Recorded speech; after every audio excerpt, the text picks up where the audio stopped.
Hi, I'm Miss Thorson. I teach middle school science, and every day that my school is closed because of the novel coronavirus, COVID-19, I am making a science video demonstrating a concept for my students and for my friends' kids who are also at home, and for anybody else who has found their way to my videos. Welcome.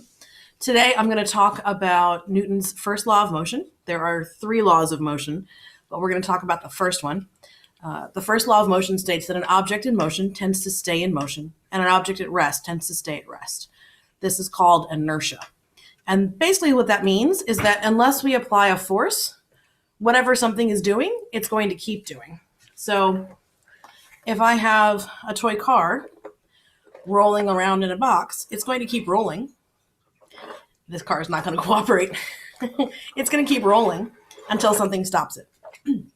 And in this case, what's stopping it is the side of the box. So it stops because it reaches the end, right? The other force that's acting on it is friction between the wheels. So that's a force that is between the wheels and whatever surface they're on. And that tends to slow things down as well. So if I put this car on the floor and pushed it across the floor, we all know it would eventually stop because there would be friction between the wheels and the floor that would slow the car down. I'm going to do a demonstration today of Newton's first law, and I'm just going to take a moment to reset my camera and set up the demo, and then we'll be...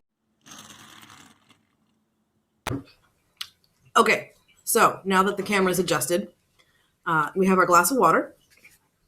We have a cardboard shoebox lid. I have a cardboard tube, and I have an egg. It's just a regular egg from the grocery store. Nothing special about it. And I just have to arrange this and make sure that everything is set up so that the egg is directly over the water glass. So the egg is directly on top of the cardboard tube, directly on top of the box, directly on top of the glass of water.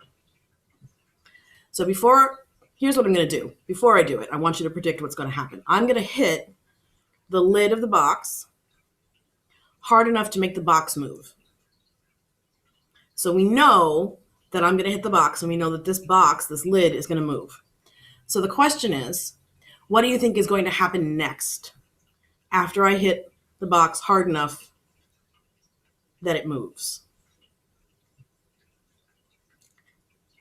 This is a great classic demonstration. It has never failed, except for that time that it did, but we don't talk about that. Everybody knows what they think is going to happen? 1, 2, 3.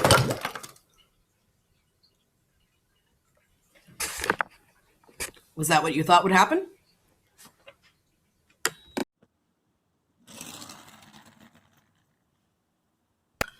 So why did that happen? A couple of things going on. First of all, we had the whole setup where nothing was moving, right? Because everything was in perfect balance. The forces that were at work there, right? We had the egg in the tube, not a lot of friction there. If I slip this, it's going to fall out, right? So the tube is not really holding the egg. It's holding the egg, but it's not applying any force except upwards on the egg. Okay? But there is some friction between the cardboard tube and the box. If I tilt the box, I can tilt it pretty far before that tube falls over, and you'll notice it falls over rather than sliding. So there's a good deal of friction here between the tube and the box. And then there's not a lot of friction between the cup and the box. If I start to tilt the cup, the box will slide right off. So when I hit the box, it slid on that cup pretty easily, right? When I hit the box, instead of the cardboard tube sliding, because it doesn't really slide, it got pulled along. As the cardboard tube got pulled along, right, the egg was sitting there. The egg doesn't get pulled along. The egg does not have a lot of friction with the cardboard tube. The egg is just sort of like, okay, but I'm just here. So as the cardboard box, so if we're all set up like this, as the cardboard box gets hit, right, this happens. And if it happens fast enough, if I hit the box hard enough, then by the time the egg starts to fall, by the time gravity pulls the egg down towards the table, the box is already gone. Boom. And that's inertia. And I'll see you next time.